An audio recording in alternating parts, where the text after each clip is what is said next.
God. Mariko 10:45 duhera aho ngaho. Mark 10:45. My God.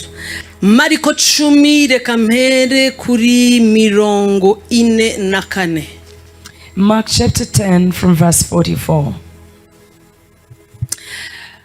Okay, reka mpere kuri 45.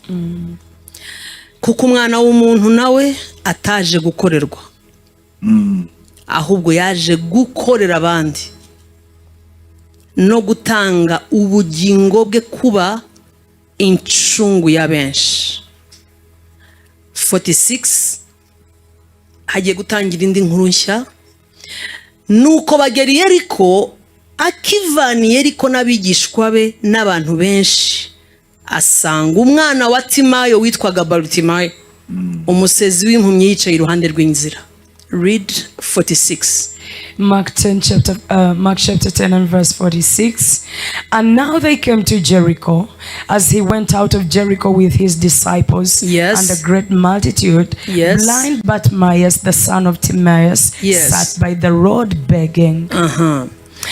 And when he heard that it was Jesus of Nazareth, That 47. Yes. Yes. he began to cry out and say, Jesus, son of David, have mercy on me. Then many warned him to be quiet. But he cried out all the more, Son of David, have mercy on me. So Jesus stood still and commanded him to be called. Then they called the blind man, saying to him, be of good cheer, rise, he is calling you. Wow.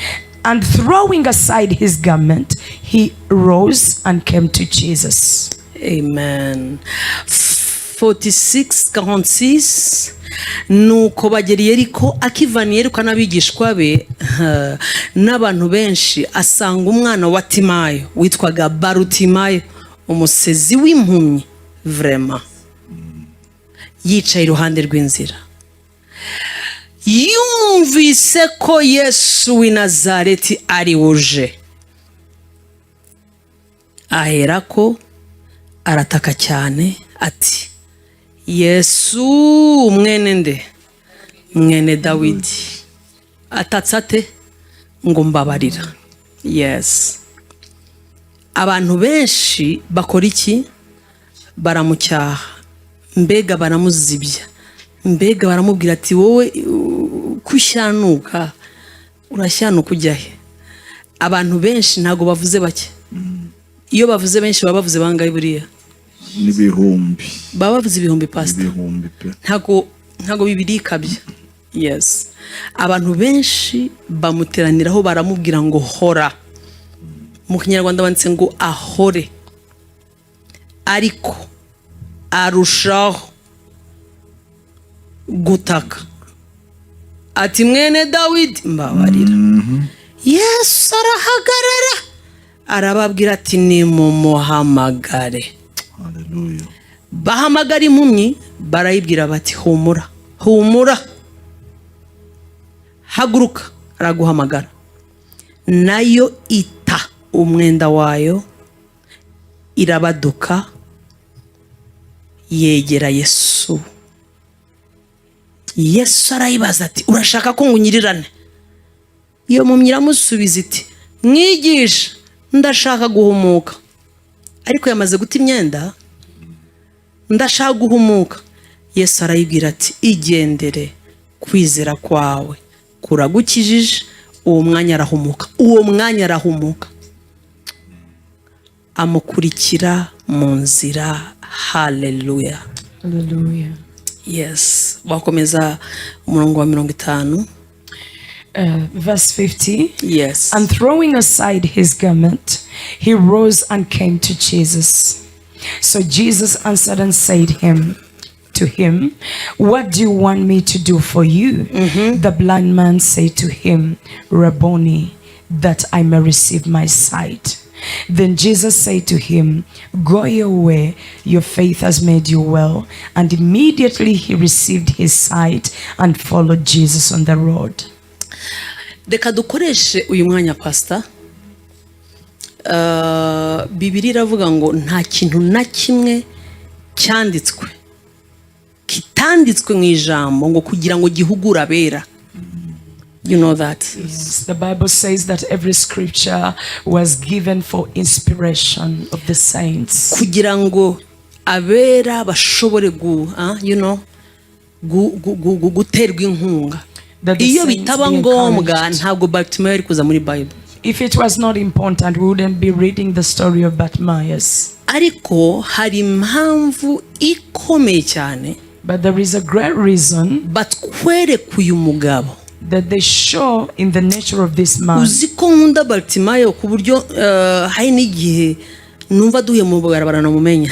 I love Bartimaeus very much. I feel like if I met him, I can easily recognize him. Bartimayo afite ubwiru kandi n'impumyi. Yabikuye. Where did he get all this mystery? Ngo Yesu yari maracaho. Jesus was passing by. Ngo n'ikivunge cyinshi. With a great multitude. Arimo aracaho.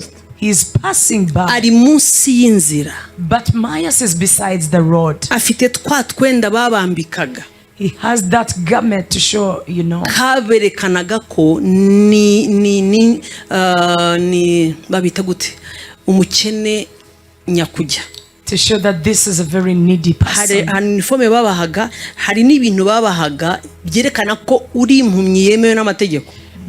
Yemewe mu mujyi, so ugomba kubifita ko kaboro sinzi uko bakita. Yagombaga ko gusaba n'uwo mwambaro bambaraga. There were certain clocks that they were given to show that this person is really disabled. Kugira ngo abe respecte n'abantu bose bari bumubone bamenye ko uyu ni umuntu na leta yamaze kwemera ko agize ate ntabona ntashoboye. Ubishoboye wese ntumusuzugure, ubishoboye wese agire gute amufashe. Niyo mpamvu babagazira uniforme zerekana ko ari umutindi.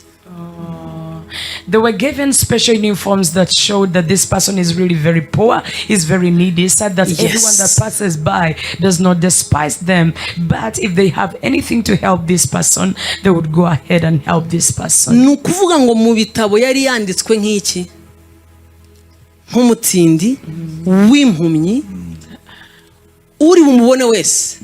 Nicyo cyapara cyiza yumvise ko Yesu aciyeho aravuga ngo amahirwe aboneka ryari. Bivuze ngo sezo yanjye igeze gute yashitse, isaha yanjye yageze. Reka mbabwize ukuri, hari abantu bagirirwa ubuntu bakabwirwa isaha yabo, hari n'abandi bayibwirwa iyo segonda. Ndasubiramo, hari abantu babwirwa ngo isaha yawe yageze. Ibyo bundi babyita ubutesi, uba wateteshejwe cyane. Hari abandi batigeze babibwirwa nakwereka barenga 10 maze iminsi nandika batunguwe pastor bagahita bafatira akaba super glue agahita amenya ngo ndacikwa ubu sefini. Jewe Bartimayo nzongera gukura uyu mugabo. Jewe Bartimayo ninde uzanterura anyishingire kunjyana i Kapernaumu. Jewe Bartimayo nzakura yandi mahirwe. Ngize amahirwe nshiye iruhande. Nta unyitayeho, nta unshinzwe, barimo barambuza gusa. Fujo ya nini? Now, when Bartimaeus heard that Jesus is passing by, he said in his heart, chances come once, this is a golden opportunity, I will not miss it. I've been going through the Bible and I've seen that there are some people that get to know that the appointed time is actually loading and it is coming and they are informed before time. But there are those people that were just surprised by the appointed time and I've seen them coming up and grabbing the opportunity. Bartimaeus being one of them, he said, no, this is my hour, this is my opportunity, I cannot waste it. Even though they are making me to keep quiet, I cannot do that. Reka mbabwize ukuri, hari abantu bamenye igihe cyabo, hari abandi cyatunguye. Hari abantu cyatunguye kirabacika, hariko hari abantu cyatunguye baragifata. Hari abantu bakibwiwe mbere kirabacika, hari n'abantu bakibwiwe mbere still There are so many people that were informed of their appointed time before time, and others actually caught up with that time, yet others lost it. But there are others also that were surprised, taken by surprise. Their appointed time took them by surprise, and some of them missed it, but there are some of them that seized the opportunity. Let me tell you. Maze igihe nca mu byanditswe iki gitondo na at least nanditse nka batanu. I've written about 5 of them. Igitangaje nuko abashoboye gufatirana isaha y'Imana, gufatirana igihe cy'Imana, gufatirana season, nabo bita injiji. Reka njye mu bisanzwe ni injiji, n'abantu bisa nkaho bataba ntacyo bamaze muri societe, naba okay, ntabwo ari babandi abafarisayo bari bazi, you know, bahoraga masinagogi, bahoraga mu nzu z'Imana. Wapi bari byarabacitse. Nabiciyemo at least byarabacitse, byarabayobeye. Ariko ababandi aciyeho bari kunzira, aciyeho umugore amaze imyaka 12 atanasohoka mukumba mwumvira hirya, sinzi ngo aciyeho yo baraf na at least nengeze kuri batanu. Ubona batazi, ntibazi ibintu byinshi by'Imana, ariko bazi ko ishoboye. Ntubabwira ibintu byinshi ngo hari mariko, hari yuka, ngo hari isano rishani rya kera, ntabyo bazi. Icyo bazi nuko umwami arahari. Ntabuje kone n'ubujuwayi. Nta bintu byinshi bateguye, iyo aje habanza imirindi 3, urakandagira ukumva ngo bagasobanura n'inkweto z'uko nazinjira. Wapi Barutimayo ntabyo yarazi, ariko Yesu yaramwumvise aravuga ngo yamenye igihe cye. Oh yes, I have been going through the Bible and I have noticed about 5 kinds of people that were taken by surprise in their appointed time, but they were able to seize the opportunity. And most of these people were not the highly recognized people in society. Some of them, you know, did not know too much about the Lord Jesus, but once they were told that Jesus is here, they seized the opportunity right away. Take an example of Myers. He did not know so much. Unlike the Pharisees, the Sadducees, you know, those people knew a lot of things. They would even explain a lot of things. Yet, they did not have the opportunity to seize the appointed time which had come upon them. But when it came to Bartimaeus, he just rose up at once and seized the appointed time. Yo, Pastor, niza masomo iki gitondo nari natangiye kugenda nandika. Ariko nageze hano ndibaza kubera iki byagenze gutya. Nageze aho yageze Kapernaum. Reba abantu bamufashe Kapernaum, Pastor. Ari Galilaya. Yo. Bamwe bari bibere mu masinagogi, Pastor. Pastor, bakomeje imihango. Hari ikintu kimwe kinyigisha. Ego. Yamanukaga Kapernaum ariko atangira ibitanga zitarahagera. Wabibonye? Abi Kapernaum nabo ntibamenya ko Yesu yaje, ariko ngo bose barabimenya ko ari muri iyo nzu. Muri Mariko 2. Ngo bagenda barahamagana Pastor ku buryo bamenagura n'amazu yabo batubatse. Ibitangaza bitangura kuba. Banzumenye abo bamenaguye amazu ni bande? Ni bande, ntibazi umviriza. Ngo barumvise Pastor. Barumvise gusa umve. Abasanzwe babimenyereye bari ngaho baramusikikije. Sibyo? Barahari. Ariko abumvise gusa Yesu yahashitse. Ngo bimenyekana ko Yesu yahageze Pastor. Bajya kuzana bo baca mu mabati. Pastor nibamubagira ngo turazanye umugwayi. Nibasabanye n'urunye n'inzu ko bagiye kubomora iyo nzu. Baca hejuru bamenagura ibyo hejuru. Bamanura no na appointment. So Imana bisigura abandi bari he? Abandi baramuzungurishe Pastor. Oya ndavuga les pharisiens. Abandi bo bari hijya bambaye amakoti. Bari bamotegura message ya dimanche. Abandi nabo bazi tubyuga mu Kirundi bavuga kubinyakurana ubuhizi. Mu Kinyarwanda sizi ko nabyumva Pastor. Grabbed by violence. So ntabwo urindira invitation. Ni nka wa mugore wa 12 years. Hari bamwe rero bafatirana nicyo muravuga, hakaba abandi ababitwara bukiye bamenyereye bashaka kubanza kwanaliza. Nivyo. Okay. Okay. Now, there is a story. The Bible tells us that before Jesus reached any city, the news that he was coming to that city would spread. And actually, everyone would know that Jesus is in this city. For example, when he came to Capernaum, so many people knew that Jesus was in a particular house. Yes. But not everyone reacted accordingly. We see just a few people whose names we do not even know that took this chance by violence and said, we do not have to ask for the permission of the owner of the house. All that we know is that chance has come to Capernaum. This is the time for this person to be healed. They found when the place was too full. My question is, where were the Pharisees? Where were those high-ranking officials? I guess they were preparing for the next Sunday service, you know. They were preparing. But there are these people, they were saying, this is an opportunity. The appointed time has come upon us. They had to remove the roof and said, we'll sort that later. But let us take this chance and take this opportunity because Jesus has come our way.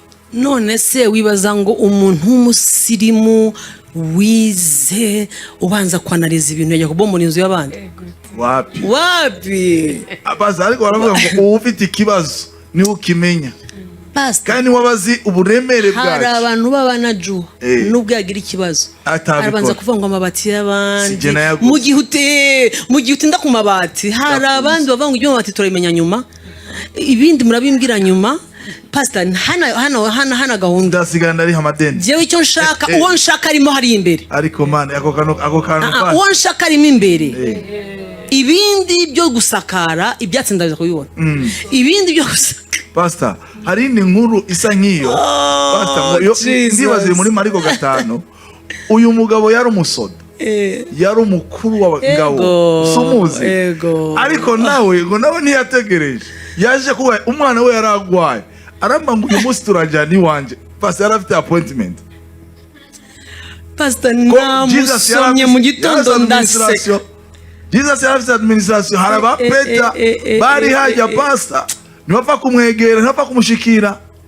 Ariko we ngo arapenetra. Aramba ngo umwana wanje aragwaye. Nguraze. Ariko rero thank you Holy Spirit. Hari ibintu bitatu pastor buri munsi iyo kugira umuntu afate igitangaza cye. Aricyo nshaka ko twese twumva. Iyo igitangaza kigiye kuza haraba gucecekesha. Raba icyo tubwiye pastor. Bartelemayo baramucecekesheje. Ziba. Yesu mwana wa Dawidi. So n'uyu musoda ugiye kuraba inkuru ni kimwe. Aramba ngo uyu mwana umve. Haje abandi bamwongera mu gutwi ngo reka kugora umwami. Niko bavuga muri Bibiliya. Ngo reka kugora umwami ngo kuko umwana wawe ngo yapfuye. Ngo reka kumurushya. Ibaze. Umwana byarangiye. Ibaze. Gahunda hari ijwi buri munsi rikubuza. Ariko nkunda ijya gatatu n'ijyo umwami. Hari ijya mbere rikubwira kugenda utora igitangaza cyawe. Hari ijya kabiri rizabora buri munsi kandi riza kuba kwegereye cyangwa kuwukunda cyangwa ni Satani. Richariza immediate. Iyo season igeze. Na wa mugore wakoze ku muzi ya Yesu ntiyasabye appointment pastor. Wamaze imyaka 12. Ngo yumvise ngo yahaciye. Susan komerezaho. Yumvise ngo yahaciye. Susan rero yafashijwe. Ngo itaranyerera pastor, ngo yaranyereye. Pastor, na appointment. The woman that had an issue of blood should not wait for any appointment. She just said, this is my opportunity. She just sneaked between them and went and tied the cloak of Jesus. So uko ni kw'Imana ishaka ko hari ijwi rikubwira ngo go. When you hear a voice telling you go, just go. Do not wait for that voice that will say, hey, where are you going? Know that your miracle is there, so when you hear the voice, when they say let's meet in arena, when you feel your heart telling you let's go, there is always a problem that will want to resist you from going. Have you paid your rent? Have you gone, you know? There are always voices that are coming to resist you. But you need to know that your miracle is right there. Go unto that place and you receive the third voice. Every time the third voice is the voice of a miracle. Every time the third voice is the voice of a miracle. ryambere Maya's voice was number one. ashaka ubutabazi.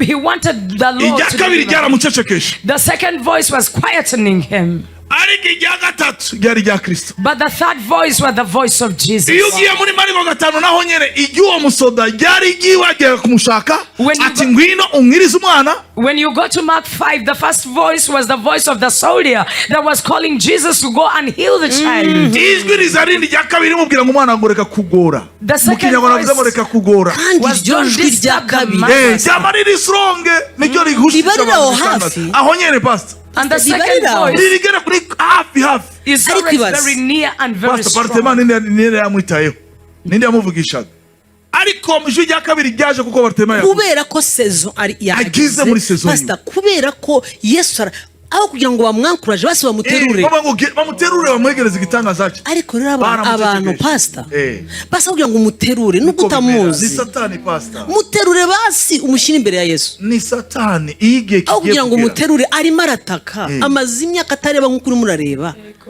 Ariko abantu mu barazitaye pastor kuva kera byari bivuze ngo abantu benshi baramubwira ngo ceceka. kandi bavuze benshi pastor ni benshi bivuze ngo hari umujinya wahise ubafata batamuzi. Can you see that? Pastor iki ni kivunge kivuye ahantu hamwe barajya ahandi. Ntibazi Bartimayo ntibazi agahinda amazemo iminsi. Uyu mugabo yavutse ari impumyi pastor. Amaze igihe arandata sincerely speaking. Yambaye uniforme yahawe na leta uri murayireba babahaga uniforme pastor y'ubuhumyi. Nta muwe yenya ntangazwa naho nategereje impuhwe ku isi pastor. Nta muwe dunia ina niyo mpamvu Kristo udafite Yesu witegereza impuhwe z'abantu pastor. Niyo mpamvu ngo cagitambara cahera hahera cyacitsemo kabiri kuko Yesu yarabiravye arabati bano umve ninagikuraho nta muwe kuko kigihari pastor. Hari umuntu wagendaga indani akagusabira so ninda azagusabira muri imyaka gicike umuntu wese yikireyo shikayo Bartimayo injira noneho Bartimayo kominduru bacecekeshe sema kamagara Yesu mwami wawe wamusonda barimo baraguhagarika umwana wawe arapfa. Yes yapfuye babivuze ariko komeza bwira mwami arashoboye. I want to tell you, do not wait for people to be compassionate to you, because when we look at the story of Bartimaeus, this is an old man. Government had given him this garment to show that he's very poor, he's very needy. Let anyone come around and help him. He lived a begging life for all his life, and the Bible is telling us that a multitude came by following the Lord Jesus.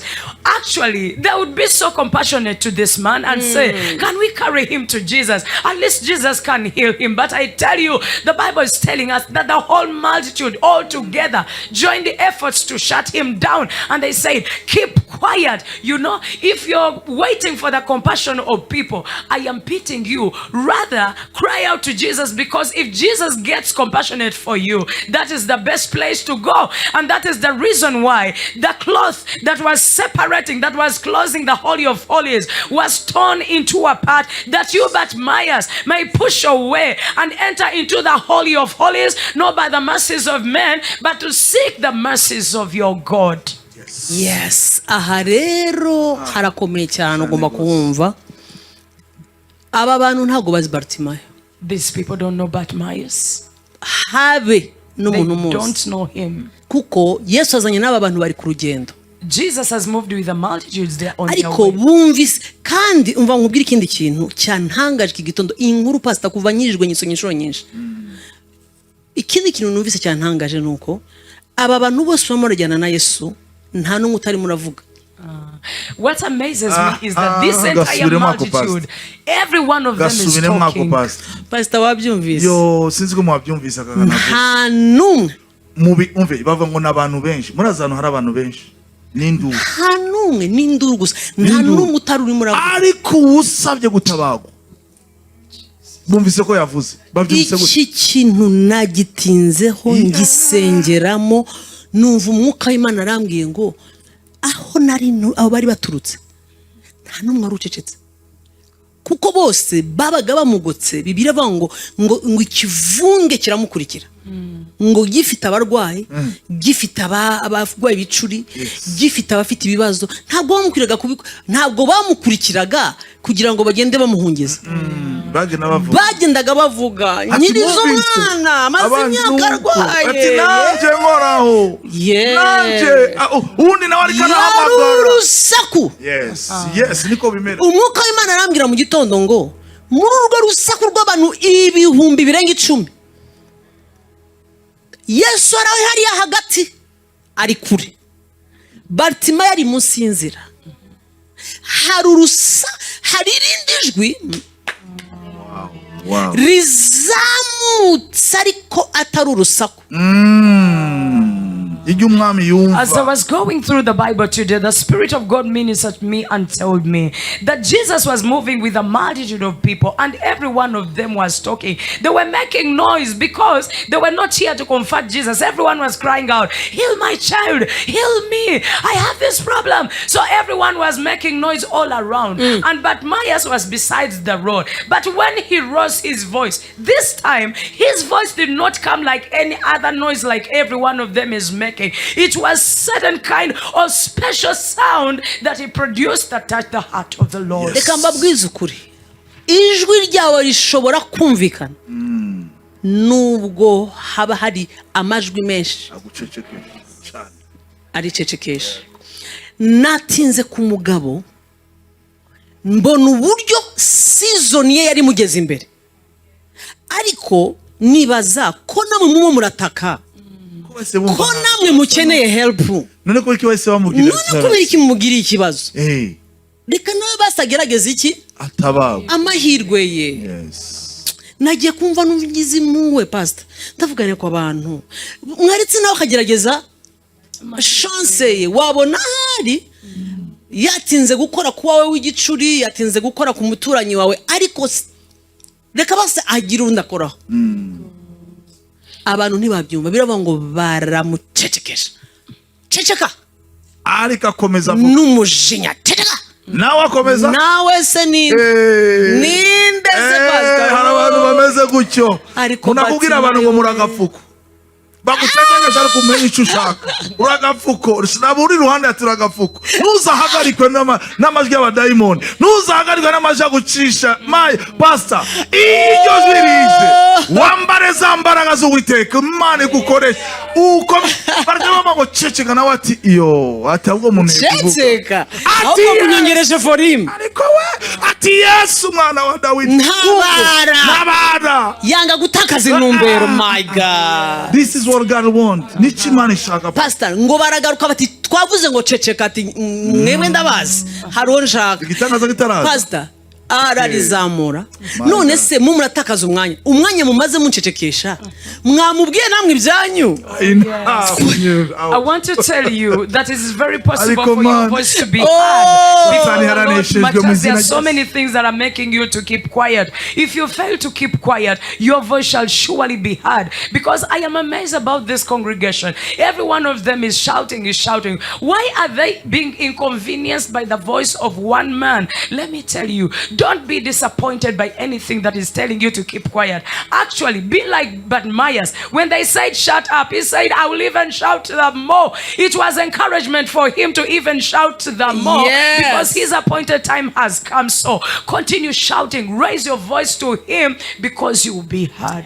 Ibi bikwereke ko mu isaha yawe nubwo wahura n'urubambasi nungana gute Peter sinzi isuhura n'ikipapuro ku kazi ngo kuva uyu munsi ntitugushaka sinzi uhuye n'ururaporo rumeze gute hita umenya ngo ntabwo unyicaza ahubwo sakuza cyane maki ijya gatatu ndakumva pastor that there is no wall which can stand before you to resist you. Even though you get what kind of report and you go to work and they give you a report saying tomorrow you should not come back to work, that should not stop you. That should not make you to stop. That should not make you to sit down. You shouldn't allow any kind of wall or any kind of voice to make you sit down in this season.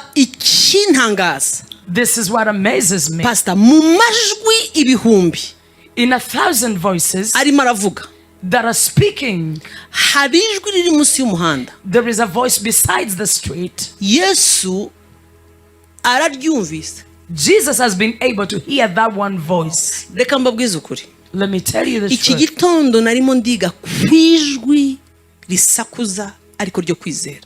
This morning I was uburyo studying ritandukanye n'ijwi risakuza rimuhamagara ariko riri empty. Yes. This morning, I was looking at how you can raise a voice and you're shouting up, but with faith. And that voice is very different from any other voice that is shouting without faith. Si ibyo dusohora mu kanwa, Nibiva mu mutima. nibiva mu kwizera bigaca muri aka kanwa bizana impact. Oh yes. It is not about what is coming out of your mouth. It is all about what is coming out of a heart of faith, and that will go through your mouth, which will cause an impact in your life. Niyo mpamvu ushobora kuvuga ngo wandwara we genda, nundi akaza ati ngenda, nundi akaza ati genda, uwa kane yaza ati ndagiye. That's why you can say your sickness go and it looks at you. Another one says sickness go and it will look at you. Another one will say go and it will look at you. And the fourth person says go and it will shout and it will go. Ukibaza ukagira ngo nirihe zina mwizina rya Yesu, mwizina rya Yesu, mwizina rya Yesu. Zari shout mwizina rya Yesu. Ariko it's not about shouting. Ni kiri muri spirit. Ni conviction y'ijambo ry'Imana. Yes. Ni mureke ijambo ry'Imana ritwarire muri mwe, ryuzuye, rifite ubuzima, rigaye muri mwe. Oh yes. So it's not about what is coming through your mouth. It is all about what is coming through your heart of faith that will cause an impact. And that faith comes by the word of God. Therefore, allow the word of God to abide in you richly. Let it be much. Let it multiply. Let it be rich in you. Niyo mpamvu muri iyi si ntugomba kubaho n'ibintu ibyo ari byo byose. Wakabaye ujandama mu ijambo ry'Imana kurusha ibindi byose.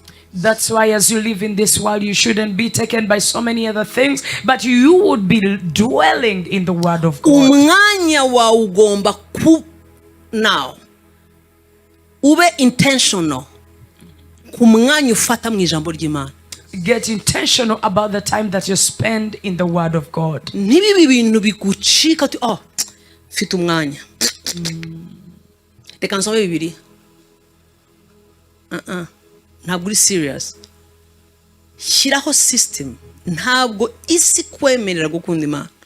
Nta nubwo isi guha umwanya wo kubona ijambo ry'Imana. Nta nubwo iri bugushime iti please read the Bible. Go in your bedroom and pray. Reka. Jya gusenga. Iyi si ntibishoboka. Aho biravuga ati sleep. Read news. N'ibindi byose. Ugombe kuba ufite system. Ufite n'ibitabo ibyo ntabwo bivamo. Kandi ijambo ry'Imana rigomba kuba muri wowe. Ryuzuye. Oh yes, you have to be intentional about setting apart time for reading the word of God. You do not have to be taken by surprise and you say, now I have some time, okay, let me go and read the word of God. No, that cannot happen. And if we are still living in this world, the world that we are living in will not push you to go and pray, will not push you to go and read the word of God. Rather, it will push you to go and rest, to go and sleep, to go and read news. Therefore, you have to get intentional and lay a system that is known and laid for the word of God, because the word of God has to dwell in you richly. Kwese dufite amasaha 24. We all have 24 hours. Ariko uburyo tuyakoresha twese aratandukanye. But the way we use the 24 hours is very different. Hari abantu bayasoza 24 bakumva nabo bakwigurira. There are those people that will go through the 24 hours and they feel, yes, I've made it. Hari abandi bayasoza nawe ubwe yumva afite isoni. Avuga ngo nk'ubu nakoze iki? Nk'ubu nakoze iki? Okay, nakuyemo iki? So kubaho udashobora kwikorera accountability. Y'amasaha 24 umva ndakubwira ubayeho ubuzima bw'ikinyoma. Wow. There are those people that will go through the 24 hours and they will regret and they will say, my God, what have I used this day for? I tell you, living without a life of accountability, if you fail to put yourself to accountability, you're living a life of a lie. Uri muri cheating. You're cheating yourself. Igihe umara kuri yisi ntago kizi. You don't know how long you will stay in this world. But Myers. Ngo bamara ngo ceceka. They are telling you to keep quiet. Sakuza. Please shout them more. Kuko abagucecekesha ntago muzagendera rimwe. Because the people that are shutting you down, nta nubwo mufite assignment imwe. You do not even have the same assignment. Kuki seba gucecekesha Yesu yahageze. Kuki igihe cyose wasabirije ku nzira batagucecekesha. Nimukumva ko kanuse. They are targeting a time when Jesus is here that they are making you keep quiet. Kuki bagucecekesha igihe cyawe Isaya we yageze. Kuki batagucecekesheje Isaya itaragera. Why are they shutting you down in your appointed time? You have been begging for a long period of time and so Baltimore amazigihe aho. Bamuha. Na ura mucecekesha. Mpereza bakamuha. Urera agiye kuronka icyo badashobora kumuha. So niyo bamucecekesheje. Wow. Yes. Now, for a long time, he has been begging and saying, give me 100, and they are able to give 100. Give me something, and they are able to give that. Now, they are rising to fight against this season where he is going to receive that which they are not able to give him. This is why they are fighting him. Because the season yageze. Pastor. Isaya yageze, Pastor. Iyihe fanta. Pastor.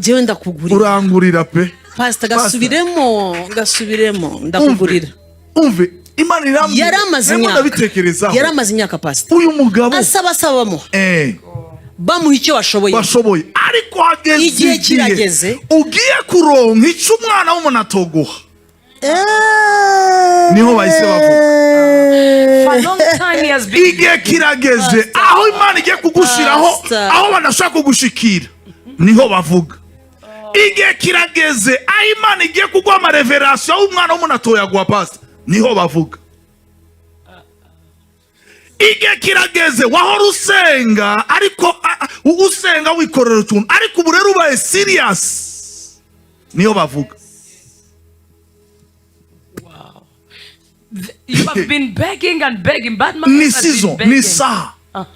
And they were freely giving him, and they had no problem. Wahabaye uko uba muri cyo gisagara nibavuga ariko Imana yabonye ngo igihe kirageze Isaya yageze niyo bavuga.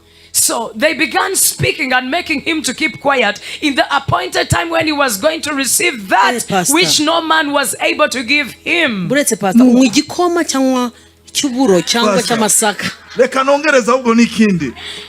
Pastor, uranyongera nakandi. Pastor, uko niko na Farao yakoze abayisirayeli. Ngo nimugende mutangira Imana yanyu ariko nimushike kure. Nimushike kure. Fire. So Satani arakureba urasenga nta mbaraga kubera iki urafina. Urero ugiye mu gihe cy'isaha yawe yageze aho uvuga rimwe Satani agahita hunga urene atamwe guhagurutsa bavuga. Ego. Now, the devil has been looking at you and you have been praying and you have not been going far and he has no problem with that. Now you are in the appointed time and you're getting deeper to a moment that you will say, devil, go, and he will go. This is when he begins to rise up people that wants you to keep quiet. Fire. None, Pastor, hari igihe cy'abantu kuguha kugeza aho bashoboye. Kuko bahaye Baltimayo guhera avutse. Let's go. These people gave begging Bartimaeus from when he was born kugeza ku myaka yari afite until the years that he had. So they were very nice. They were very nice to him. Barabana beza. They were too good to him. So iyo ukiremwa muntu kigishobora kuguha, when a human being is still able to give you, Pastor, uri under. Yuri under yabo barafata. When you under the sympathy, they will say, remain there. Yesu yaje kudukuraho ubuslave. Yego. Uri imbata mbere akira uduceri. Bartimayo twasigaye ukuzana akaguha neza. Yes. Ariko ico badafise hari haje saison. Saison shasha ya saha yiwe yageze. Agiye kubona iki? Agiye guhabwa amaso azamuha kuja kuronka nawe ico bamuha. icyo bamuhaga so agiye kuzahora cironkera. Now, the appointed time has come for Matthias to receive sight, that he may go to work like any other man, to receive this that he was begging others to give him. That is when the devil crosses the road. Ashaka kugira ico gitangaza cawe ntukironke kuko arazi no guma mu bubato gumusaba. Bartimayo gumurire. He wants you to remain crying, remain begging, not for you to receive. Mbega Bartimayo ntiwegura umutwe. Says don't lift up Bartimayo checheka. Keep quiet, Bartimayo. Wachechetse sezo ikagenda ukaguma musinzira. Keep quiet, let the season go so you remain a beggar. Ariko ngo abantu bazimana yabo niba abagabo bamenye izo nzugi pastor bakamenya inzu ye batubatse bazakomera. Pastor bajya abagabo bamenye iriya nzu pastor ntabwo bari bakijijwe. Because Bibiliya avuga ngo imbere ko Yesu amukiza uriya mugabo yavuze ngo ibyaha byawe urabihariwe. So bisigura bari abanyabyaha pastor. When we get to the people that room bari abanyabyaha ariko raba ukwizera kwabo. But look at the faith they carried. When Jesus was about to heal the man, he said, your sins have been forgiven, because they were not saints, but they had faith. Abitwa ko bazimana, Bibiliya avuga ngo abitwa ko bari bazimana bari ngaho batangura kujija icyo Yesu akoze. And those who thought, yes, for us we know God, they began to judge what Jesus was doing. Yesu barabimenye ko barimo baratekereza kubera iki ahari ibyaha. Jesus knew their thoughts.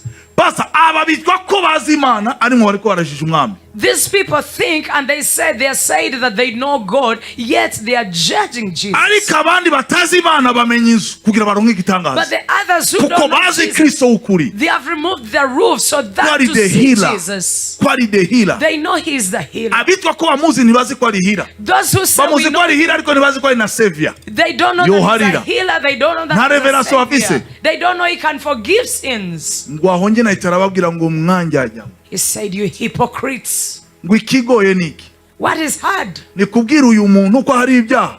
Is it to tell this person that you're cyane ni kubwira umuntu aterura ikirago ciwe atamu? Or you tell someone to lift their bed. Ubwo nyine babona arahagurutse aragiye. So they saw the crippled man rising up and going. So bamenya ko Kristo ari ngaho batangura kumenya ukundi batigeze. Now they began to know another side of Jesus they did not know. Ariko murumva aho byahereye. But you see the beginning of it all. Byahereye ku cyo bita provocation. It began from someone provoking provoke Imana mu masengesho. Provoke God in your prayer. Go deeper. Urimo uravuga ko season ntabwo iza ngo irebe iraza ugaprovoka. Nuko when a season comes, don't just look on. When a season comes, provoke it. Wo ku kidengeri ni hari season. The man on the well was in the season. Yabwiye iki Kristo ati gihe cyose sezo yageze ya cya amazi gukiza ngo abafite ababo babatamu jewe nuko ngo isezije atari kuraba gusa pastor gwa mu mazi pastor flow n'abandi. So hari abantu sezo igera amazi akihindukiza bakabanza bakayareba mbega arasa gute bashyizemo umuti iyo bimeze gute. Uyu mugabo pastor ntiyarambise n'umutamu atangura kubwira Yesu kumbe king yahashitse amati je rero definition uze kode yanje ntabwo ari kuri ndanguteyo. So this man was on the pool for 38 years. But the season kept coming. It kept coming, you know, when the angels stirred out the waters. And others acted. They provoked the season, said, let me lift my person. Let me throw them there. People acted. But for him, he was looking on. He was like, I am waiting for anyone to throw me there. You know, it means when the season comes, provoke it, act, flow, go by the season. Ikintu cyitwa season. Pastor, kino kintu ni ikintu gikomeye. Yego. Kumenya season igihe ugezemo ni ikintu cyambere. A season is a very important thing for you to know. Nicukorera muri season. Ni ibintu bibiri. Pastor, abantu bose iyo bamenye ko bari muri season nibo baronka promotion. Ego niyo amavuta y'abazamu saison ariko ntumenye icyo gukora. None se iyo Baltimore amenya ngo Yesu aciye afata akicecekera yazi ababona agaca yicecekera ari muri season. Yesu arahari ariko yamenye season yaraje aravuga ngo hari icyo ngomba gukora kandi amenya ngo nubwo ndagikora sindi buhagarikwe n'ikiri imbere yanje ndabapfumura umve pastor ndapfumura ndabapasura yashaka bakubita uruhome ndamena kuko nziyongera ego pastor. Now, you have to know two Abazi things season. about a season. When a season comes, you have to recognize that my season has come. Number two, you have to know what you ought to do in that season. Look at blind Bartimaeus. He knew that the season had come upon him, and he says, this is my season. Two, I know what to do. I am going to lift up my voice and cry. No one is going to stop me. I'm going to call upon Jesus. Even though you put a wall before me, you will not stop me. This is my season. I'm going even to cry out the loudest. So you need to know the season, and you have to be determined to do something in the season. Aho pastor, ndashaka uhavuge kuko hari umuntu umenya sezo agahita yambara neza akifata neza. Tireka ndeba aho bigana. Nababonye muri Bibiliya nabanditse hano. Kuko dafite umwanya ne kubacamo. Pastor barimo. Hari abandi babonye saison natangaye buriya pastor. Barangije haza umwuka uragatsindwa. Pastor urabarangaza. Yes. Irabacika. Aho harimo vashiti. Yes. Pastor ikamba. Uziko vashiti bamukwikamba ku mutwe. Yes. Yaravyicayemo pastor. Amesha pendeza. Yaravyicayemo. Pastor yicaye ari kura hari ibaze kumwara hagati we pastor abagore bicaye. Queen yicaye yapozinze. Hari kunari yapozinze akaguru kamwe yakahe. Nk'aba queen bose pastor yapozinze agiye kubona we ingabo ziraje. Pastor zije kumwambura umwenda. Zije kumukuraho ikamba aho hano nahatinze. Kandi yari muri sezo pastor. Ari hagati bamaze iminsi irenga 100 bamuserebra. Pastor agiye kubona bamukuyeho ikamba. Agira ngo murakina ati no uriya nishiri wanje. Abuna mukuyemo ikanzu ati oyashira marakina. Shu ati shyo ati ye. Undi ataraza. Ati bimeze gute? Hataraza rero abazi kuvuga barinze bamukuraho ibintu ataramenya ko sezo imusunitse. Pastor There are so many people that have read in the Bible. Their season came and they began to relax in the season, and the season passed by. There are even others that received the season and they decided to be distracted in the season. Vashti being one of them. She was celebrated for a number of days. They were moving around, touring all the provinces, and she was celebrated. But then she reached a time and she was distracted, and she saw that the season began to push her out. The armies came and removed the crown, and she said, no, this cannot be true. This is a joke. And they continued taking away the gown from her, and they said, this is a joke. And she turns to look at the king, and the king said, not you. And she saw herself being pushed out by the season. Yeah. Muri sezo abantu bamo bararya ngo barimo bararya banywa pastor. Iberele abagore bose mu bihugu 120 aba bayobozi b'abatware baje babaye selected.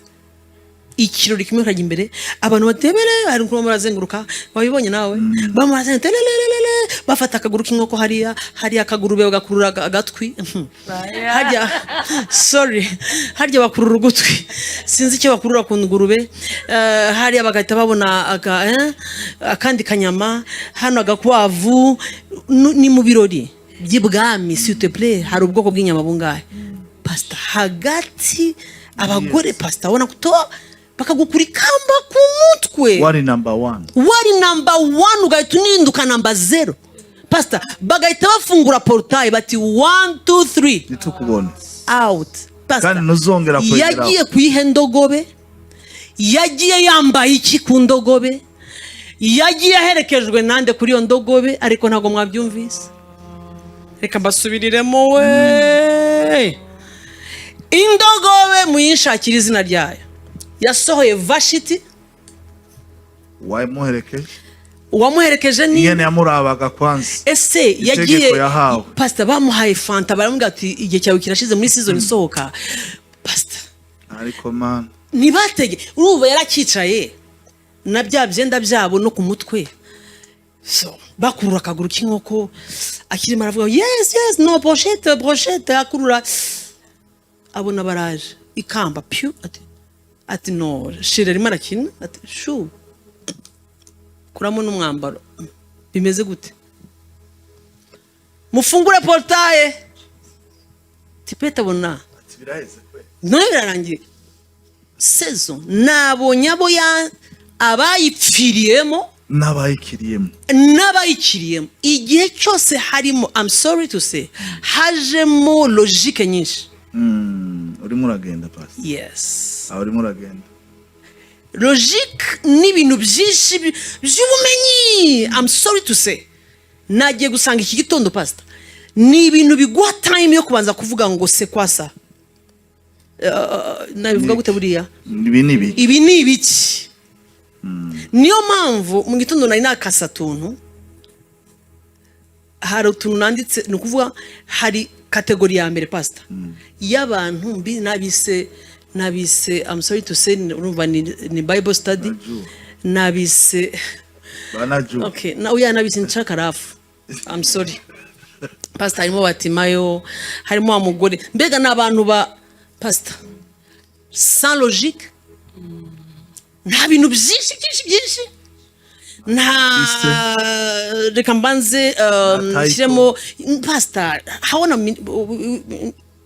bitu vingi pastor nanigeze ku wa gatandatu ndeba uburyo batapinza ko kanya Yesu atafate mu muhamagare wo ninde unkoze Yesu yabaye kwense ku buryo ni ibintu byakubitaga Kristo mu mutima nta nari byamukubise mu matwi pastor abo yari category 1 pastor ntabwo baciye no ku ntumwa pastor reka ku ntumwa haca pastor nta ntumwa baciyeho iyo category 1 yankozeho pastor n'abantu Yesu yega kumva ko imbaraga imvuyemo what is that uwo ninde usakuje mu rusa Bartima yaravuze amajwi 8,000 ari hejuru ati uwo ninde narimo ndibaza aho nagarukiye niki Yesu yabyumviraga kugira ngo yumva ya majwi y'abaciriritse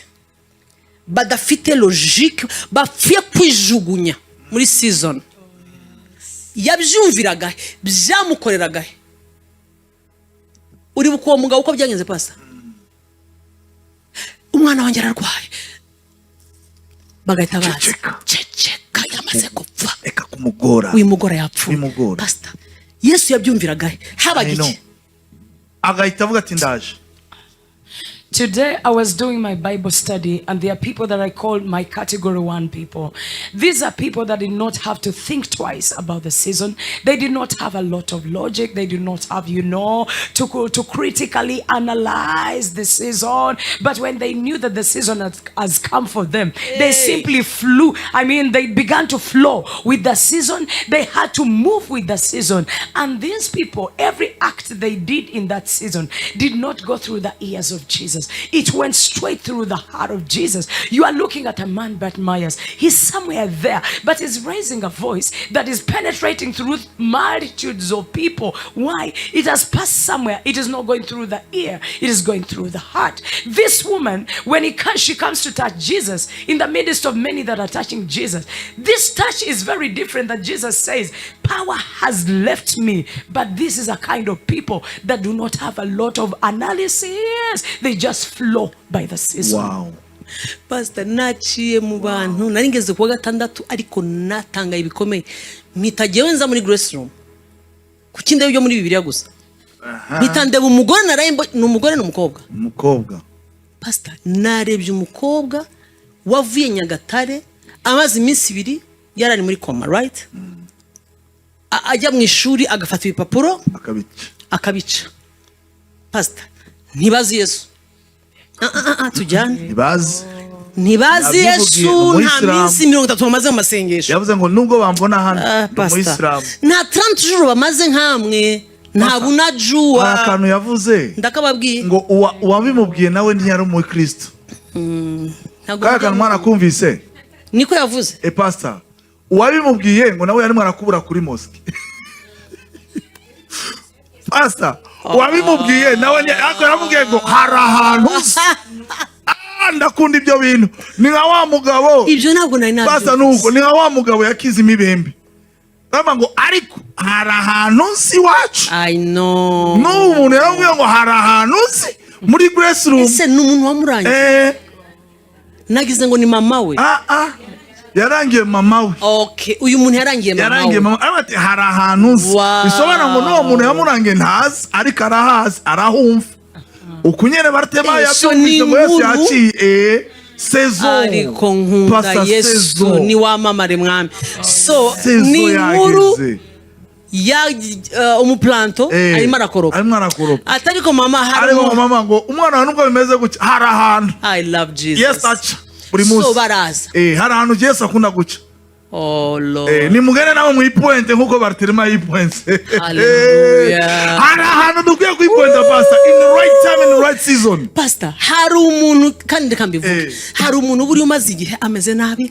ararwaye araremze yarakubiswe wese araha muri Kigali muri metero 5 bivuge pastor kuri kuraryana pastor yaravuze ati munshyiraho grace umunyirebe bageze ukuyeho gato mbanze ndyame kandi amerewe na pastor uyu yavuye harya yavuye Nyagatare araje ntazi Yesu ntaramusenga na rimwe pastor aritandiye rwose ariko yazanye umutima ikindi nacyo pastor namukurikiye nimugoroba ndarira wabyumvise akana nako ngo bakabwiye nako pastor ngo kavyuse nka KJ3 kavyuse n'akantu kiga karate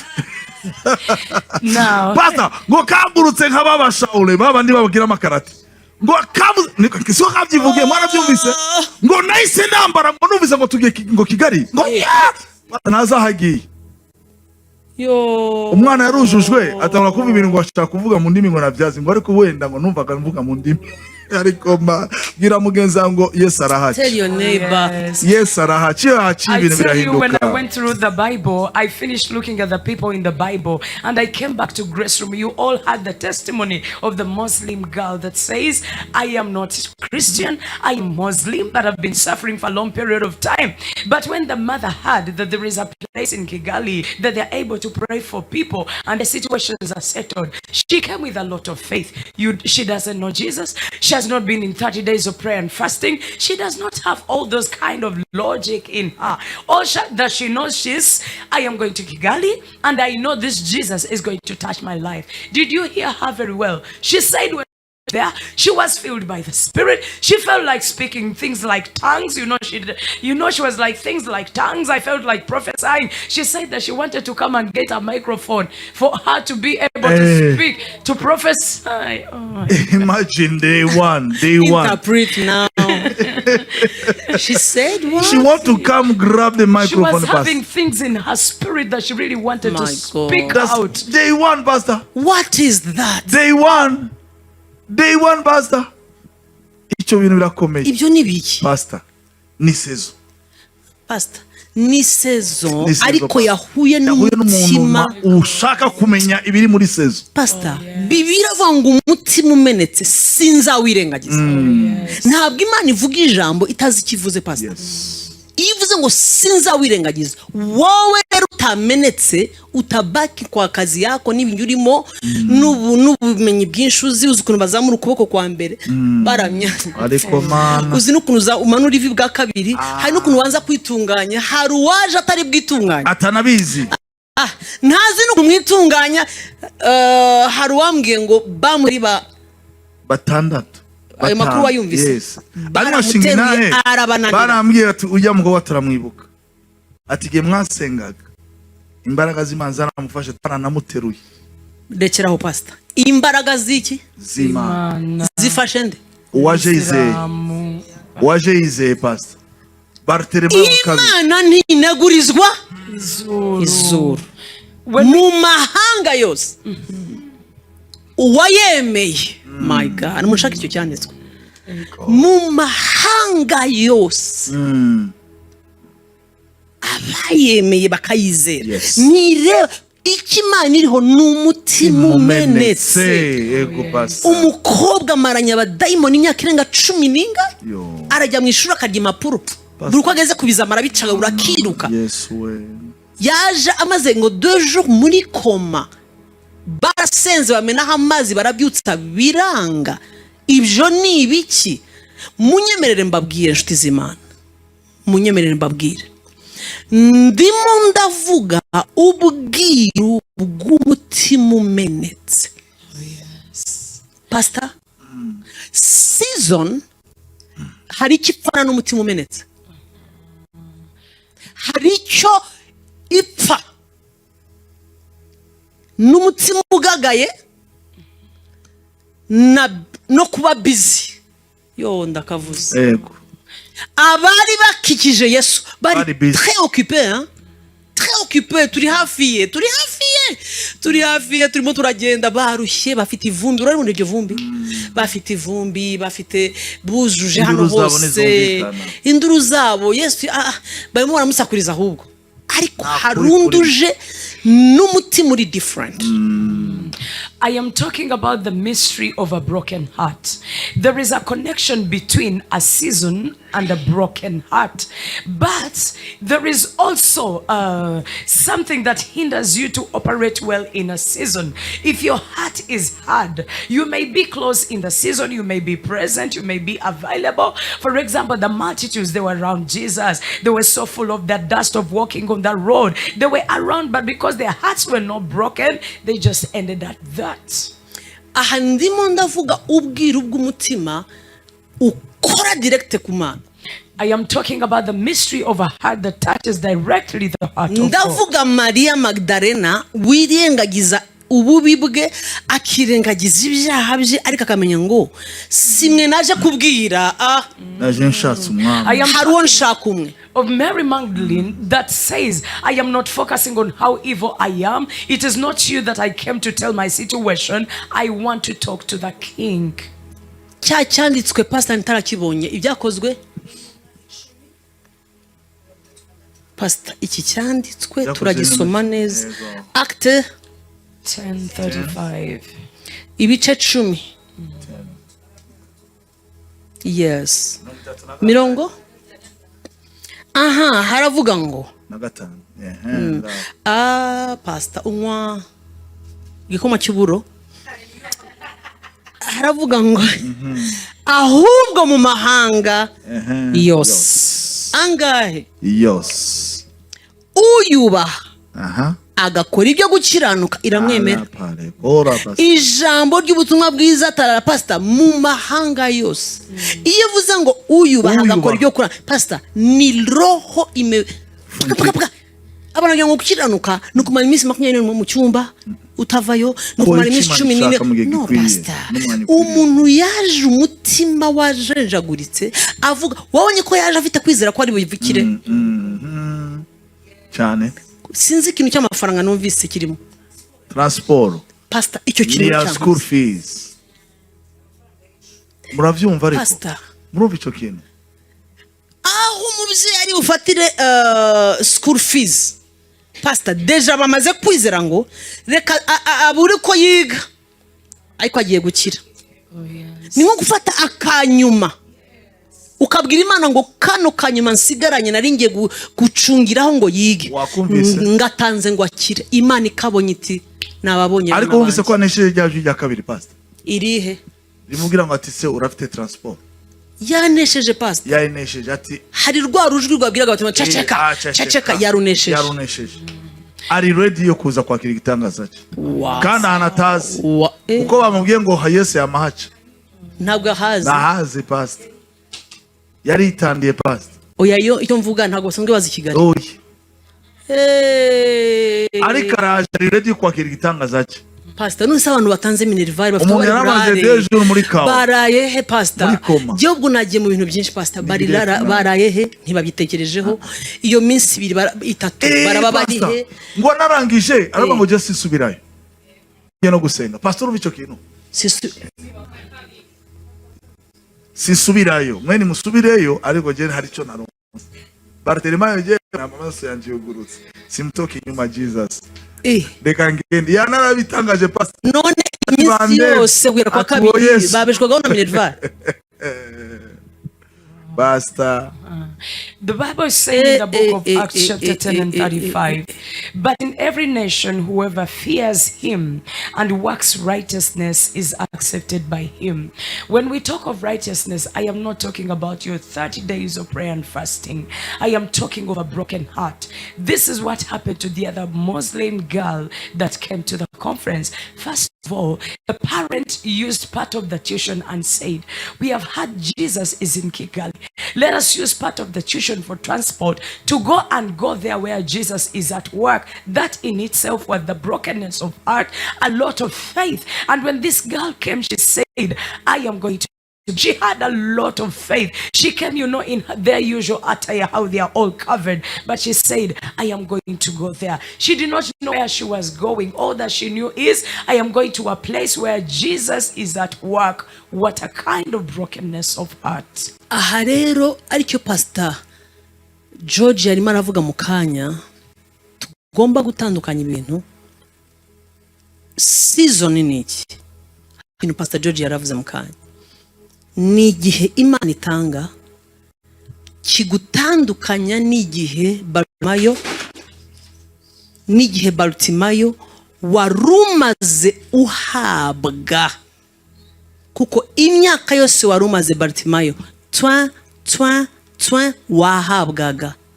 Season ni iki? Imana irahinduye, warugiye kuzamurwa, ukurwe kuguhabwa. Winjira he Pastor? Kwiha. Winjira ushobora kwiha, kuko amaso agiye kubona, usohoka ahantu ho guhabwa. Amaso agiye kubona, babandi baguhaga umenye uko nabo bayabonaga. Reka mbivuge neza. So season ni iki? Reka mbivuge neza. Nimba reka tubirabe mu buryo. Nimba wasengaga ukarenda gusengerwa, so season yawe yaje. Hageze igihe na Imana iguha nawe ibyo usengera. Nimba umwana wawe yahora agwara ukaza uteruye basengere, nawe winjiye muri yasezo yo kumusengera agakira. Yes. Wabyumvise, waruhabwa, ariko ubu Imana iguha icyo wewe ubiha. Yes. Urumva? So ni yasezo. Ejo Pastor nitarigisha ijambo, namubwira Pastor, kumengira ijambo sinarindize. Sinari bwarimenye. Yaravuze turi muri season. Ariko hari abagabo Pastor bagurishije inzu yabo. Ariko bayigurisha muri season. Mukuza gushikana, bari baje gushikana amafaranga bagurishije inzu yabo. Ariko bari bamenyereye ko babikora. Pastor, hari ibintu twamenyereye ngo kubera ngo dukorera Imana gutya dukorera Imana. Ariko isezije gukora biratandukanye. Usanzwe ucuruza amazu so. Usanzwe ucuruza amazu, sasa wewe umezoea ucomora ugatanga duke. Sa Imana yababwiye ni sezo yo gukorera Imana. Bo bagiye kugurisha, bazanye barabeshe, ariko babeshe muri sezo. Yarakavuze neza. Pastor yarabivuze neza ngo mwahora musanga mubesha. Ngo ariko sasa ikibazo gihari, uje kubesera muri sezo. Wakura imibembe Pastor. Wakura urupfu. Naba no kwakura ibibembe. Bo bahise ngo bagwaho. Ngo n'umugore we nawe arazi, unawagwaho. Murumva sezi ikikora. So it be dangerous. Pastor, sezoniki. Gukinira. Nisigura ngo ijuru ryugurutse. Uri muri hemukira kwanza. Ijuru ryugurutse. I am trying to define to you what a season is, and I'm telling you the meaning of a season. This is when God causes a shift into your life. For example, blind Bartimaeus, he was used to being given, you're used to being given. But this time, this thing that we call a season is when the Lord opens the heaven to avail to you that which we're begging others to give to you. And this time, God will give it to you, and you'll be able to know how they get it and to know even how to give it to others. You have been running around for people to pray for you, but in the season, God changes you that you get the ability to pray for yourself and pray for others. And I am also telling you that a season is very dangerous. The things that you do in the season, you have to think twice. It is very dangerous. That's why yesterday yesterday, Pastor Nita talked about the couple that sold their property. They sold and brought half of the money. Maybe they had been, they had been in this business and they were selling their things and bringing halfway and nothing was happening. But that happened outside of the season. But in the season this time, when they did the same, it became very dangerous to them and both of them died in the season. Do you know why urazi gituma iba dangerous? Nuko ari gift Imana yamaze kubaha. So wabihere ubuntu utegeza kumenya igihe cyawe. So Imana yaje gukora n'ubuntu pastor bwayo. So mwe mugiye kugira amanyanga no kuzempera mu gihe cya gift. The reason as to why a season becomes very dangerous is this is a free gift from God. It is God that has picked a gift and He has decided to give it to you. Now, if you begin to play and joke around and play with the free gift of God, this is why it becomes very dangerous to you. Yes. Niyo mpamvu ya twavuze ibintu bibiri sinzi ko mubyibuka. Bartimayo yarageze ahantu mu ikona ry'ubuzima bwe. Kuva avutse kugeza uwo munsi. Yari season 1. Yes. Season nyayo noneho yo guheraho amateka ahinduka. Yari komanze ariko ikomanga itunguranye. Yes. Iyi ni season igiye kumubwira ngo ntuzongera gusaba. Iyi ni season yahoraga agira gutya none nawe agiye gufata nawe agire gute atangira fa. Okay, ibintu byose bigiye guhinduka. Nibwo basakuje. Bivuze ngo aba bantu ntibasakuje guhera muri season 1. Ntanduru. Nta opposition mbega. Opposition iza Bartimayo we ku munsi wo guhindurirwa ku munsi apana mu kwezi ku munsi wo guhindurirwaho izina n'igisuzuguriro. Bibiliya avuga ngo yahise akuramo umwambaro babahaga wa mwambaro wabarangaga kwa ari indushyi. Uzi kwambara umwambaro wanditseho ngo urindushyi imyaka yawe yose. Sezo yiwe yari yageze. Ni mumufashe uyu nindushyi ku mugongo ntiyishoboye. Utwana tukurandata. Indushyi. So sezo irakomanze umwambaro ugiye kukuramo iminsi igiye guhinduka impundu zigiye ibirori bigiye gutangira. Wow. Je nkibaza energy abantu barenga igihumbi nabo bari barimo baravuga. Energy vuye he ikura focus ku byo bamo baravuga bakarebesha kuri Bartimayo. Utari muri gahunda. No, habaye iki kinokinze umutwe umwe kigakubita undi mutwe imitwe ibihumbi. Bibiliya yavuze ngo abantu benshi baba disturbed. Niki gikubise umutwe umwe kuko bose bari mu rugendo rumwe. Iyi nkonje. I'm sorry, ndashaka kuvuga ururimi muri bwumve. Iyi nkonje muyita inkonje. Iyi nkonje pastor irimo irakubita abantu bari mu rugendo. Hari akaboko pastor kako somewhere behind you. Kera twajyaga dukora amafuti ukumva inkonje urimo urakora ibiki uri isukari nayo nariye kandi iraha. So inkonje ndayizi cyane. Nakaboko katagaragara ujya kumva kakubwira ngo react. Pastor abantu barenga igihumbi bose bati urasakuriza iki? Iyo nkonje ibakura ku byanyu ko twese tumo turataka ko nta kibambu turimo kibamba ari umwe. Igituma twese tumuri ruhande nuko turamushaka twese. So mwese ko twese tumushaka twese ko turi bamwe twese ko ntawe urutundi. Yemwe iyo nkonje ibavanye ku byanyu mwasakurizaga mukaza kundeba jewe mu myambaye umwambaro wanditsweho tabara muhembure iyo nkonji ibakubitiye muhe mwuka wabonye ko hari akakonje hari agakonjo kabatembereza pasi kumwijima ndashaka kumva fire kakubita bakwegereka gakubita wataha uvuga ati nakize kakaba kageze kwa dogita wawe twi agahita kureba ati ngwaye iminsi 2 wakwize ugahita kugenda ngwaye iminsi 2 babwira we bacukura kuko hari ikintu mbonye mu nda kitwa let's stops iyo let's stops iyo ifite ni iminsi 2 babwire bacukura ubu tujye taha yakwiswe inkonji yamepigwa nkonji acaratembera pasi kandi ubwo abonye iki uratwite abonye umwana uzi umuntu byabayeho agahita akava mu mbonye ikintu byabayeho abona ikintu muri hasi afati iruka nkabonye istresos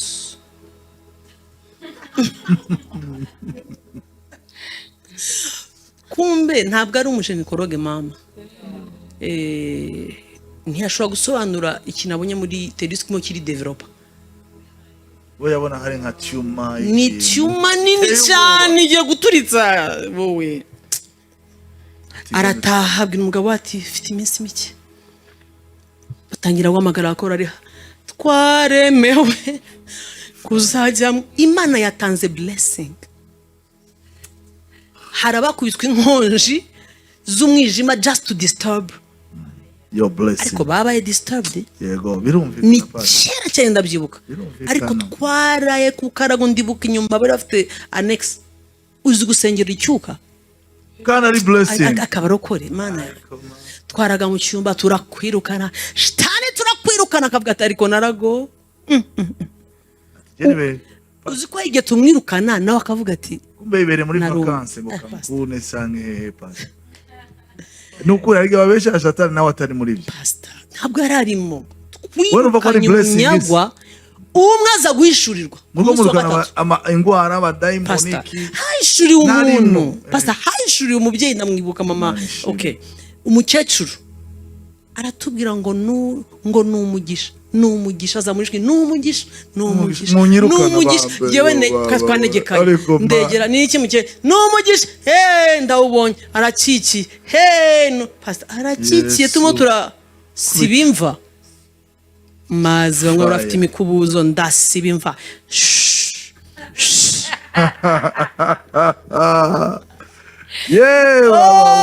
Jesus kumbe hari umuntu wakubiswe inkonji just to give you information itari kandi n'uyu musubiyemo pasta ejo inkonji yamuvuyeho atavuga sorry narihenze of course yarihenze pastor kuko iminsi yarangiye bajya kwa muganga mu gitondo twagize tuvuga ngo umugisha urakikiye pastor bagiye kwa muganga sangara tweet umwe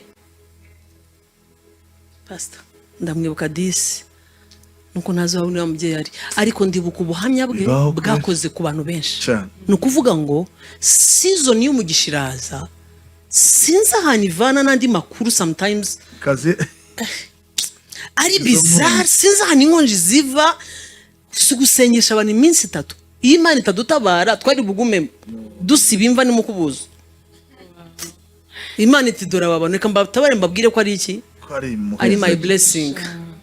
I am taking you through the phases of the life of Bartimaeus. Phase number 1 of his life was when he was born. Until that time when he met Jesus, he was blind, he was begging, he was suffering, was living on the street. Now, that time when Jesus was passing by, it marked the beginning of the new phase that we call a season. His life was going to be transformed from being a beggar, and the Lord was going to give him eyes, and he was going to be like any other man that is able to go and get employed and earn a living, give his family and also give others. But this is the time when the devil rose with all that he could to make an entire multitude of thousands of people that are in the first place also shouting, and they are so uncomfortable about only one man who has been suffering for a long period of time. They are not compassionate for him. They all together join efforts to cause him to shut down. There is something about a season. There is an unknown knocking of the head that the devil brings and makes people to be uncomfortable, to try to give you negative news. The devil may even visit your doctor. Maybe you're pregnant and the doctor sees something different and even begins to give you 2 days, because the devil has seen something in the realm of the spirit that you've received a new season. You're supposed to go somewhere. Now he wants you to keep quiet. I'll tell you a story of a certain mother. She was pregnant, and when she went to the doctor, the devil had visited the doctor, and the doctor was not a gynecologist. But when he saw that something was growing in the uterus, she said, "This must be a very big tumor. Actually, you have a few days to live." And this person went back very sad, and she called for all of us, and we took 3 days in prayer and fasting, closing the gates of hell, saying no to death over something which was not actually there. She was pregnant, until on the 3rd day that the Lord visited a certain woman that we were praying with and revealed to her, and she began prophesying. It is a blessing. She's going to have children. She's going to carry children. And this is when our faith rose, and we said, okay, the Lord has granted her a blessing. And when they actually went back to hospital, they found out that she's pregnant with twins. This is what normally happens in the season. The devil brings some knockings in people's heads in order to try and distract you. You shouldn't listen to that. Nukuvuga ngo Imana iguhaye ndacyavuga uwo mugore itanze umugisha, ariko hari indi interpretation sinzi ko mwabyumvise ibyita iby'isurupfu. Mistake imwe igiye gutuma umuryango wose utangira kuraga. Erega umuntu umwe ashamikiye ku bantu benshi. Bahamagaye ndabyibuka babaga Uganda, nimuze mugire gute, ari ku munota wa nyuma, of course yari afite ubundi burwayi ariko budafite aho buhuriye no gutapfa ku kanya. None se umuntu ukiriho n'ubu surumva yarapfuye. Now batangira guhamagara imiryango, ariko igitangaje nuko abagiye baza bose basanze ari n'umwana bwari kibimba n'umwana bose bagatembagara atatu kandi ubundi tugusuze ntago twaguherukaga. Hari abantu buri abahurura ibintu byabaye bibi, so baraje ati namwe abaherukaga se n'ubundi bigira mu birori, ariko ako kantu kangumyemo sinzi n'ukuntu kagarutse. Hari ukuntu tugenda duca mu tuntu aho kantu kahise kagaruka. Mise nibuka ko twamaze iminsi abantu basimburana Uwiteka, turasiba imva ndashaka kureba Imana yicaye mu ijuru ireba icyumba cy'amasengesho. Imva musibe cyane iyihe turasiba imva tukamuvuga mu izina ntahujya. Imana yareba iti none agiye mwe ariko abana none se mubonye agiye gukikira, amaze igihe ashaka gukikira, agiye gukikira. Murabona confusion, umwanzi aragatsindwa. So nicyo cyagomba kuba kuri Satani yashaka gushyira kuri Bartimayo.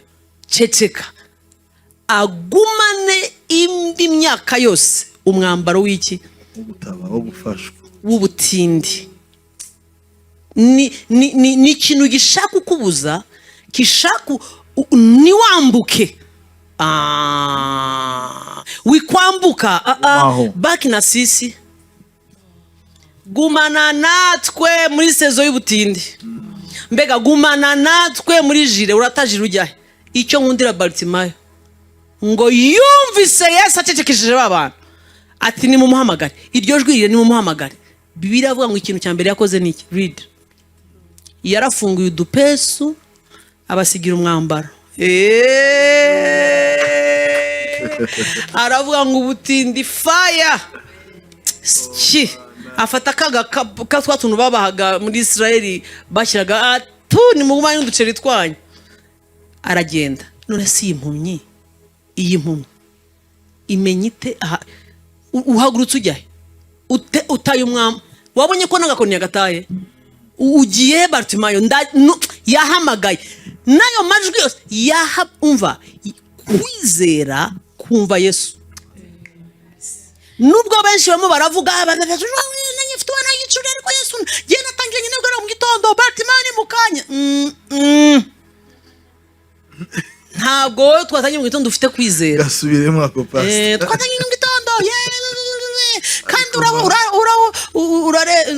urabonerana urabera sio tabia nzuri hiyo sio tabia nzuri. Mana kumbe hari ijwi ryumvikana. Yesu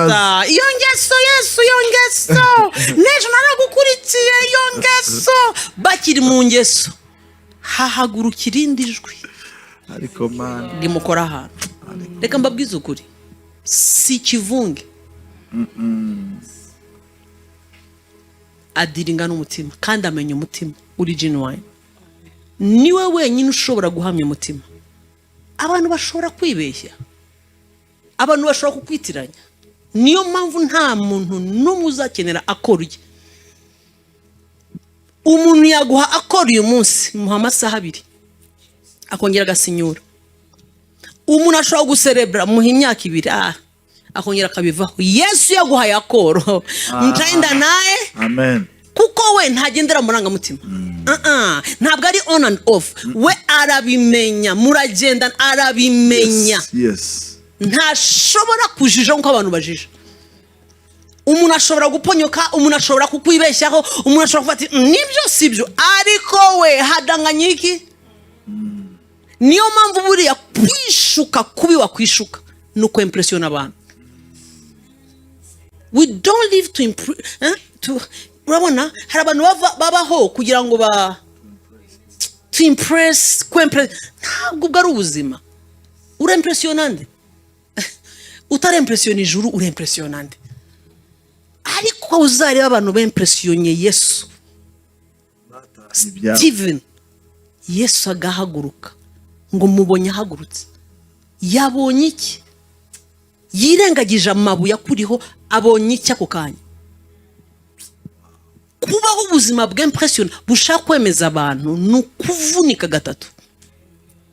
Uri muri vuna ufite igihe gito cyo kubaho, urashaka wisobanure, urashaka bakumve gutya, urashaka sibo baguhaye amawaye. Nta numwe waguhaye urusinga na rumwe. Waguhaye insinga yagushyizemo arategereje kuzikoresha. Igihe nikigera azohereza igare atware. Wabonye ko udafite time to joke? Wabonye ko udafite umwanya wo kwangiza? Wabonye ko udafite umwanya wa nta mwanya ufite Bartimayo. Nta mwanya ufite wo kumva bagendanye nawe mu gitondo basakuza abatinze saa 6. Umwana arashonje Yesu giye namugendanye nawe gura ariko wagiye ugira impuhwe none ko nwite uyu mwana ntagikina mu nda. No Bartimayo yarasakuje nijwi ryo kwizera. Yesu arahagarara ati uwo ninde ndasenze muri season grace room stay focused. Hallelujah. Stay on your knees kugeza umwami wacu aje kugeza ibi birori. Ndashaka kureba uwo iryo joro. Okay, ntabwo babitubwiye pastor. Wakwimagine iryo joro mu muryango wa Bartimayo. Tujyaneyo. Twinjireyo. Afite umuryango. Afite aho bavukana cyangwa bavuka ku giti. Kandi bafite n'uwa Bartimayo n'uwatemaye. Bavuze nase. So arazwi kuri urwo rwego. Good. Ndashaka kureba iryo joro. Habaye iki gitaramo, havugwaga iki, hakurikijeho iki. Iryo korosi rimuvana kugusabiriza rimwinjiza mu birori. Ndashaka kureba uburyo ryabanje kugira gute kucuguswa. Reba abantu bose muri category 1, nanze kuvuga category 2 na 3 na 4. Category 1 reba ukuntu bacuguswa ariko nibarekure. wirekura. I'm here to tell you to stay focused in the season. Do not allow to be distracted in the season. Now, the Bible does not tell us what happened exactly after Bartimaeus had received the miracle. But you can imagine, because the Bible says he was Bartimaeus, the son of Timaeus, meaning he had a family. You can imagine the kind of celebration that, went on after him receiving the miracle. But you can also imagine what the devil was fighting. The way the devil shook him in order to hinder him from getting the miracle. My advice to you is, do not be distracted. Do not let go that which you're holding yourself to. Nicho Yesu yabwiye Yohana ku kirwa cy'Patmos. That is what Jesus told John on the island of Patmos. Bamujyanye bazi ngo agiye gupfa, bajugunyayo. Kumbe yari season neza yiwe. Agiye kumva yumvishwe mu kigari. Agiye kureba inyuma abona uhagaze. Soma biriya byanditswe nkumva umutima wanjye urayenza ubaye amazi. Cyakubona nkavuga nibi nibiki, my God, what is this? Ibi nibiki? Ndashaka kureba bahamutaye bagiye. Bazi ngo wanamukomesha. Kumukomesha ni iki buriya mu Kinyarwanda? Baramweretse. Mbega turakwemeje, ingona zigiye kukurya. Sha reka wumve. Hamagara iyo Mana yawe se no muri ibi. Batazi ko ari byo bihe Yesu yateguye guhura nawe. Kugeza uyu munsi ubwiru yahawe bumwe ntiburasohora. Oh yes. Nyuma y'imyaka n'imyaka kudatakaza season n'uyu munsi. Hari n'ibyo usoma nawe ukabisimbuka ntunabyumve ngo nuko ngo inyamaswa iva mu mazi ngo n'amahembe arindwi utitoka shitani. Hari n'ibintu utokesha ukagenda kuko nta busobanuro bifitiye, ariko biri muri Bible. Yes. Uyu ni umuntu wari ugeze muri season bazi ko ikaze, ariko Yesu aramubwira ngo komeza icyo wahawe, komeza icyo ufite, hatagira ugutwara ikamba ryawe.